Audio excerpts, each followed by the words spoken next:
ಹಾಗೆ ಒಂದು ಜಿಲ್ಲೆಯ ಹಳ್ಳಿಗಳು ಬೆಳಿಬೇಕಾಗಿತ್ತು ಅಂತಂದ್ರೆ ಅಲ್ಲಿ ಶಾಸಕರು ಕೂಡ ಅಷ್ಟೇ ಮುಖ್ಯವಾಗಿ ಬೇಕಾಗ್ತಾರೆ.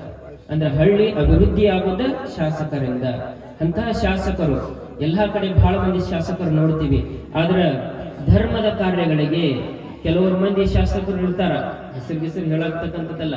ಕೆಲವ್ರ ಮಂದಿಗೆ ಏನು ಅಂತಂದ್ರೆ ಶಾಸಕರಾಗಿವಿ, ನಾವು ದೊಡ್ಡವರಾಗಿವಿ ಅಂತಂದ್ರೆ ಸಣ್ಣ ಸಣ್ಣ ಕಾರ್ಯಕ್ರಮಕ್ಕೆ ಬರಂಗಲ್ಲ. ಅವರು ಇಷ್ಟ ಮಂದಿ ಕೂತಿದ್ರೆ ಬರಂಗಲ್ಲ. ಹೆಂಗಿರ್ಬೇಕು, ಅವ್ರಿಗೆ ದೊಡ್ಡ ಕಾರ್ಯಕ್ರಮ ಇರ್ಬೇಕು, ಎಲ್ಲ ಅಂಗಳು ತುಂಬಿರ್ಬೇಕು, ಆದ್ರೆ ಬರ್ತಾರ. ಅಂದ್ರೆ ಅಷ್ಟೊಂದು ಡಿಮ್ಯಾಂಡ್ ತೋರಿಸ್ತಿದ್ದಾರೆ. ಆದ್ರೆ ನಮ್ಮ ಶಾಸಕರು ಎಂತ ಸರಳ ವಿರಳ ಜೀವಿಗಳದ ಅಂತಾರ.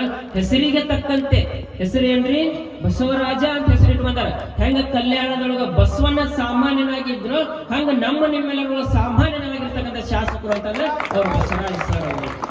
ಅಷ್ಟೇ ಸಾಮಾನ್ಯ, ಅಷ್ಟೇ ಸರಳ ವಿರಳ. ನೋಡ್ರಿ ಎಷ್ಟು ಸರಳವಾಗಿ ಕೂತಾರ ನೋಡ್ರಿ. ಚೇರ್ ಹಾಕ್ಸಿದ್ವಿ ನಾವು, ದೊಡ್ಡ ದೊಡ್ಡ ಚೇರ್.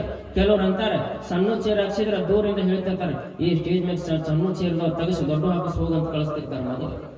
ಆದ್ರೆ ನಾವು ದೊಡ್ಡ ಚೇರ್ ಹಾಕ್ಸಿದ್ರು ಕೂಡ ನಾನು ಪೂಜ್ಯರದಾರಪ್ಪ, ಶ್ರೀಗಳದಾರ, ಅವ್ರ ಮುಂದೆ ದೊಡ್ಡ ಚೇರ್ನಾಗ ಕುತ್ಕೋಬಾರ್ದು, ನನಗೆ ದೊಡ್ಡ ಚೇರ್ ಬೇಡ, ಸಣ್ಣ ಚೇರ್ ಇಲ್ಲತ್ತ ಸಣ್ಣ ಚೇರ್ ಹಾಕ್ಸೋದು ಕೂತಾರಲ್ಲ, ಇದು ದೊಡ್ಡತನ ಅಂತಕ್ಕಂಥದ್ದು.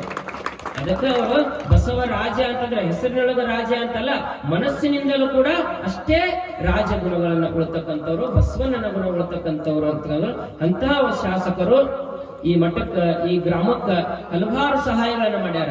ಈ ತೇರಾಗಬೇಕಾಗಿತ್ತಂದ್ರೂ ಕೂಡ ಸಹಾಯವನ್ನು ಮಾಡ್ಯಾರ. ಅಷ್ಟೇ ಅಲ್ಲ, ಪ್ರತಿ ವರ್ಷ ಕೂಡ ಇಲ್ಲಿ ನಡೀತಕ್ಕಂಥ ಜಾತ್ರೆಗೆ, ದಾಸೋಹಕ್ಕೂ ಕೂಡ ತಮ್ಮ ಕೈಲಾಗಿರ್ತಕ್ಕಂಥ ಹಲವಾರು ಸಹಾಯಗಳನ್ನ ಮಾಡ್ಯಾರ.